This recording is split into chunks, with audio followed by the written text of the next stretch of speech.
আজি আকৌ ডিমক প্ৰডাকশ্যন প্ৰতিবাৰ সন্ধানত 26 জানুৱাৰী উপলক্ষে ব্ৰহ্মপুত্ৰ ভেলী একাডেমীত। নমস্কাৰ বন্ধুসকল, আজি আমি উপস্থিত আছোঁ মৰিগাঁও জিলাৰ এখন আগশাৰী শিক্ষা অনুষ্ঠান ব্ৰহ্মপুত্ৰ ভেলী একাডেমীত। আজি আমি 26 জানুৱাৰী উপলক্ষে এইখন স্কুলত এদিনীয়া কাৰ্যসূচীৰে আমি ইয়াত আহি উপস্থিত হৈছোঁ। আজি আমি চাম ব্ৰহ্মপুত্ৰ ভেলী একাডেমীৰ ছাত্ৰ ছাত্ৰীসকলৰ মাজত কেনেধৰণৰ প্ৰতিভা আছে আপোনালোকে চাব পাৰিব। আপোনালোকে ভিডিঅ'টো শেষলৈ চাব। আৰু আজি আমি এই অনুষ্ঠানৰ জৰিয়তে ছাত্ৰ ছাত্ৰীসকলৰ মাজলৈ দিম কিছুমান প্ৰশ্ন, আৰু তাৰ যদি উত্তৰ দিব পাৰে তেতিয়াহ'লে আমাৰ ডিমক প্ৰডাকশ্যনৰ পৰা তেওঁলোকে পাব আকৰ্ষণীয় পুৰস্কাৰ।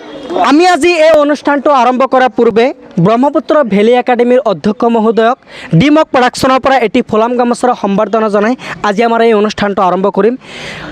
এটি ফুলাম গামোচাৰে সম্বৰ্ধনা জনাব আমাৰ ব্ৰহ্মপুত্ৰ ভেলী একাডেমীৰ শিক্ষয়িত্ৰী জেবিনা চুলতানা মেমে।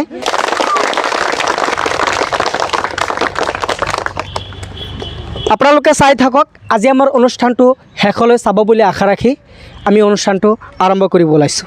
ব্ৰহ্মপুত্ৰ ভেলী একাডেমীৰ খুবেই মৰম লগা তিনিজন ছাত্ৰীৰ কণ্ঠৰে আজি আমি এটা গীত উপভোগ কৰিম। আপোনালোকে ভিডিঅ'টো শেষলৈ চাব। নাম কি? কোন ক্লাছত পঢ়িছা? 1 class. 1। তোমাৰ নাম? Saida. কোন ক্লাছত পঢ়িছা? 1. 1। তোমাৰ নাম? Ainiarus. আইনুছ। আমি সুন্দৰ কণ্ঠৰে আমি এটা গীত শুনিম। मुझको इतना बताए कोई ऐसे तुझसे दिल ना लगाए कोई रब्बा ने तुझको बनाने में कर दिए उसने की खाली थी जोड़िया काजल की सियाही से लिखी है तूने जाने कितनों की लव स्टोरिया ऐसा रिया तेरा इश्क है पिया रंग जाओ जो मैं हाथ लगाऊं दिन बीते सारा तेरे फिक्र में रहना सारी हेर मना दूं। ধুনীয়াকৈ কিমান সুন্দৰ কণ্ঠৰে গীত গাইছে। আপোনালোকৰ হয়তো মনটো চুই গৈছে, মোৰো মনটো চুই গৈছে। আমি তেখেতৰ গানত সন্তুষ্ট হৈ আমি তিনিজনী মৰম লগা ছাত্ৰীক আমি ডিমক প্ৰডাকশ্যনৰ পৰা এটি কলমেৰে তেখেতসকলক আমি পুৰস্কৃত কৰিম। এতিয়া আমি তেখেতসকলৰ মাজলৈ দিম কিছুমান প্ৰশ্ন, আৰু তাৰ যদি সঠিক উত্তৰ যদি আমাৰ মাজলৈ আহে তেতিয়াহ'লে আমাৰ পৰা পাব তেখেতসকলে পাব আকৰ্ষণীয় পুৰস্কাৰ।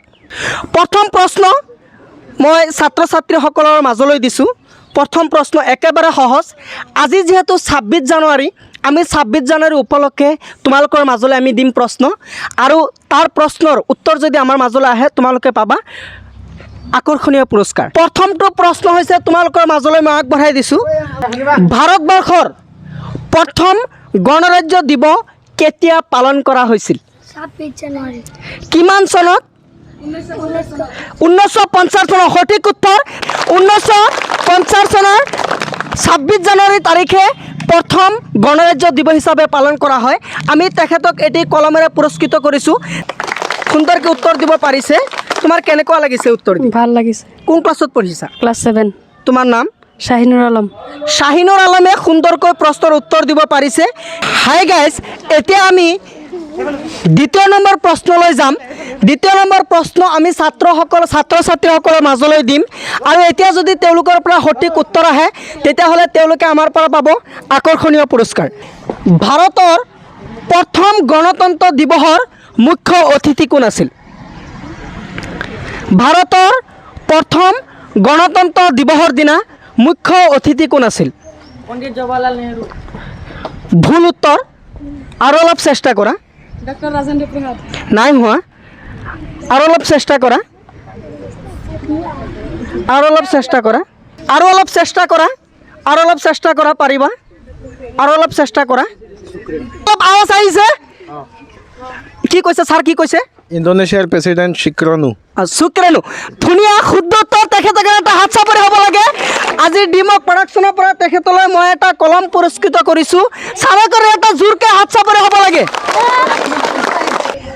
আন এজন ছাত্ৰীৰ কণ্ঠৰে আমি এটি গীত শুনিম তেখেতক আমি আগলৈ আহিবলৈ অনুৰোধ জনাইছোঁ ধুনীয়া আমি তেখেতৰ পৰা তেখেতৰ নামটো আমি জানিম প্ৰথমে তেখেতে কোন ক্লাছত পঢ়ে তেখেতৰ নাম কি মোৰ নাম চাইবা চুলতানা মোৰ স্কুলৰ নাম ব্ৰহ্মপুত্ৰ ভেলী একাডেমি মোৰ ক্লাছ 3 ধুৰজা কালে কাৱা তেৰে মুँह बीच खंड पावा ले जा तू संदेशा मेरा मैं सज के जावा धुरजा काले कावा तेरे मुँह बीच खंड पावा ले जा तू संदेशा मेरा मैं सज के जावा पाकों में फिर झूले पड़ गया पक गया मिठिया अंबिया ही सूटी से जिंदगी थी रात लंबिया लंबिया ओ घर आजा परदेसी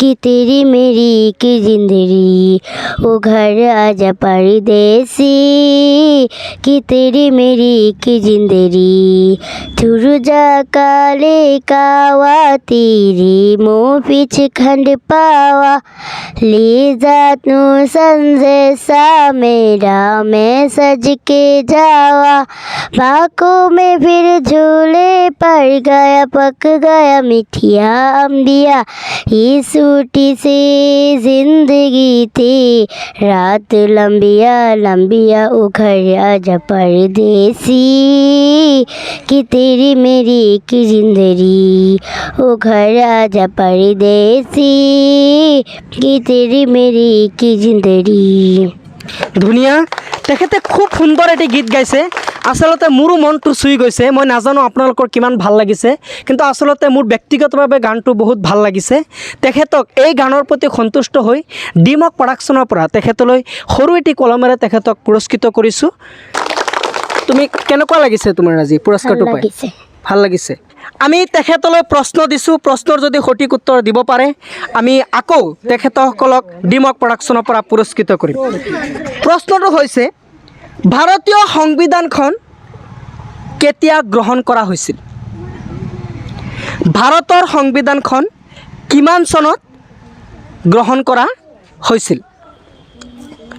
ভাৰতৰ সংবিধানখন কিমান চনত গ্ৰহণ কৰা হৈছিল 10 ছেকেণ্ড 1 2 1950 চনৰ 26 জানুৱাৰী ভুল উত্তৰ চেষ্টা কৰক আমাৰ মাজলৈ ছাৰসকল আছে ছাৰসকলৰ পৰা এটা উত্তৰ আহিছে ছাৰ কিবা কৈছে নেকি আপুনি কি কৈছিলে 1949 চনৰ 26 নৱেম্বৰ 26 সম্পূৰ্ণ শুদ্ধ উত্তৰ তেখেতক এটা হাত চাপৰি হ'ব লাগে তেখেতক এটা হাত চাপৰি হ'ব লাগে আমি ছাৰক আজি ডিমক প্ৰডাকশ্যনৰ পৰা এটি কলমেৰে পুৰস্কৃত কৰিছোঁ ছাৰৰ কাৰণে এটা জোৰকৈ হাত চাপৰি হ'ব লাগে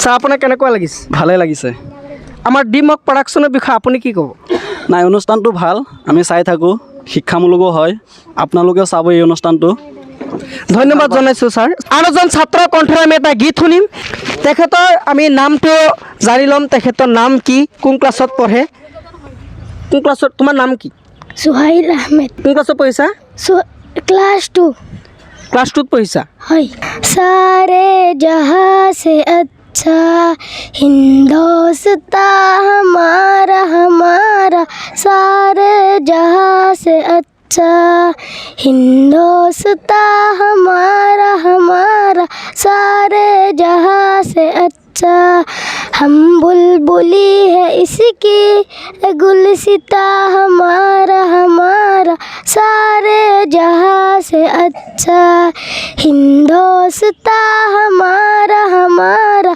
सारे जहाँ से अच्छा पर्वत वो सबसे ऊंचा हमसाया आसमां का और सतरी हमारा पासवा हमारा हमारा सारे जहाँ से अच्छा हिंदोस्ता हमारा हमारा सारे जहाँ से अच्छा गोदी में खिलती है इसकी हजारों नदियाँ गुलशन है जिनकी दम से रक्षे जान वो हमारा हमारा सारे जहाँ से अच्छा हिंदोस्तां हमारा हमारा सारे जहाँ से अच्छा। কিমান সুন্দৰকৈ তেখেতে দেশ প্ৰেমমূলক গীত তেখেতৰ নিজৰ কণ্ঠৰে আমাক শুনাইছে। আচলতে খুব সুন্দৰ কণ্ঠ আৰু আজিৰ এই 26 জানুৱাৰী উপলক্ষে খুবেই এটা সুন্দৰ গান আমি তেখেতৰ এই গানত সন্তুষ্ট হৈ ডিমক প্ৰডাকশ্যনৰ পৰা এটি কলমেৰে তেখেতক মই পুৰস্কৃত কৰিছোঁ। কেনেকুৱা লাগিছে? बहुत ভাল লাগিছে। এতিয়া আমি ছাত্ৰ ছাত্ৰীসকলৰ মাজলৈ দিম কিছুমান হাতৰ আৰু এই হাতৰ সঠিক উত্তৰ আহিলে আমি তেখেতলৈ দিম আকৰ্ষণীয় পুৰস্কাৰ। প্ৰথমটো প্ৰশ্ন তোমালোকলৈ মই দিছোঁ, গৰুৰ দৰে ঘাঁহ খাই পক্ষীৰ দৰে উৰি যায়, উট পক্ষী ফুল উত্তৰ, মহা ফুল উত্তৰ। 10 ছেকেণ্ড সময়, 10 9 8 7 6 5 4 ফৰিং ফৰিং কোনে কৈছে? ফৰিং এইবোলা ফৰিং শুদ্ধ উত্তৰ হয়নে? ফৰিং শুদ্ধ উত্তৰ। ফৰিঙে ঘাঁহ খায় আৰু সি কি কৰে? চৰাইৰ দৰে উৰি যাব পাৰে। তেখেতে ধুনীয়াকৈ উত্তৰ দিব পাৰিছে। তেখেতে কিন্তু জোৰকৈ হাত চাপৰিব লাগে। আমি তেখেতক আমাৰ ডিমক প্ৰডাকশ্যনৰ পৰা এটি কলমেৰে পুৰস্কৃত কৰিছোঁ। তেখেতে 2বাৰ পাইছে আৰু জোৰকৈ হাত চাপৰিব লাগে। তোমাৰ কেনেকুৱা লাগিছে? 2বাৰকৈ পুৰস্কাৰ পাইছে। ভাল লাগিছে। একেবাৰে সহজ। ছাৰ বাইদেউ ছাত্ৰ ছাত্ৰী সকলোৰ মাজলৈ আমি দিম প্ৰশ্নটো। যোনে আগতে প্ৰশ্নটো উত্তৰ দিব পাৰে আমি আজি ডিমক প্ৰডাকশ্যনৰ পৰা পাব আপুনি আকৰ্ষণীয় পুৰস্কাৰ। প্ৰশ্নটো আপোনালোকৰ মাজলৈ মই আগবঢ়াই দিছোঁ। প্ৰশ্নটো হৈছে, খালে থিয় হৈ থাকে, নাখালে শুই থাকে। বস্তা কোনে উত্তৰটো দিব পাৰিছে? বস্তা ধুনীয়া। তেখেতে হাত চাপৰি যাব লাগে। ধুনীয়া উত্তৰ দিব পাৰিছে। বস্তা হয়নে নহয়? বস্তা ভৰালে উঠি যায়, আকৌ বস্তা যদি ভৰাই নাথাকে মাটিৰ লগত শুই পৰে। তোমাৰ নামটো কি? হাছিলা লিবি কোন ক্লাছত পঢ়িছা? 3 এতিয়া ছাত্ৰ ছাত্ৰীসকলৰ মাজলৈ আন এটা প্ৰশ্ন আমি তেখেতসকলক আগবঢ়াই দিছোঁ। প্ৰশ্নটো চবেই শুনিবা। দিল্লীত গণৰাজ্য দিৱসৰ অনুষ্ঠানত কোনে জাতীয় পতাকা উত্তোলন কৰে? দিল্লীত গণৰাজ্য দিৱসত কোনে জাতীয় পতাকা উত্তোলন কৰে? হোৱা নাই? এফালৰ পৰা প্ৰশ্ন আহিছে, কোনোবা উত্তৰ দিছে। আমাৰ ছাৰে কৈছে ৰাষ্ট্ৰপতি। শুদ্ধ উত্তৰ। তেখেতে কিন্তু এটা হাত চাপৰি হ'ব লাগে। দিল্লীত গণৰাজ্য দিৱসত ৰাষ্ট্ৰপতি মহোদয়ে পতাকা উত্তোলন কৰে। আমি তেখেতৰ উত্তৰত সন্তুষ্ট হৈ ডিমক প্ৰডাকশ্যনৰ পৰা এটি কলমেৰে তেখেতক পুৰস্কৃত কৰিছোঁ। এটি হাত চাপৰি হ'ব লাগে তেখেতৰ কাৰণে। আপোনাক কেনেকুৱা লাগিছে ছাৰ? খুবেই ভাল লাগিছে। আমাৰ প্ৰডাকশ্যনৰ বিষয়ে আপুনি কি ক'ব? এইটো যিবিলাক ভিডিঅ' বনাই শিক্ষামূলক আৰু শিক্ষা অনুষ্ঠানত গৈ মানে আমাৰ ছাৰে বহুত কষ্ট কৰি আছে। আপোনালোকে চেনেলটো ছাবস্ক্ৰাইব কৰি বা ফেচবুকত চালাই ফ'ল' কৰি আগুৱাই যাবলৈ সহায় কৰিব। ছাৰক অশেষ ধন্যবাদ জনাইছোঁ। আমি আজি গোটেই দিনটো ব্ৰহ্মপুত্ৰ বেলী একাডেমীত আহি আজিৰ এই 26 জানুৱাৰী উপলক্ষে আয়োজন কৰা ব্ৰহ্মপুত্ৰ বেলী একাডেমীত উপস্থিত আছিলোঁ। আৰু ছাত্ৰ ছাত্ৰীসকলৰ মাজত যে অসাধাৰণ প্ৰতিভা আছে আপোনালোকে চাগে নিশ্চয় চাইছে। আৰু আপোনালোকে এই অনুষ্ঠানবিলাক আমাৰ অনুষ্ঠানবিলাক যদি চাই আপোনালোকৰ ভাল লাগে তেতিয়াহ'লে আমাৰ ইউটিউব চেনেল আৰু ফেচবুক পেজ ডিমক প্ৰডাকশ্যনটো ফ'ল' আৰু ছাবস্ক্ৰাইব কৰিবলৈ কোনো নাপাহৰিব। আৰু আপোনালোকে অলপ শ্বেয়াৰ কৰি দিব যাতে এই ভিডিঅ'টো উপকৃত হ'ব পৰাকৈ আন দুজনে চাব পাৰে আৰু আমাৰ জৰিয়তে ধৰা প্ৰশ্নবিলাকৰ উত্তৰ যাতে তেওঁলোকে শিকিব পাৰে। ধন্যবাদ। জয় অসম।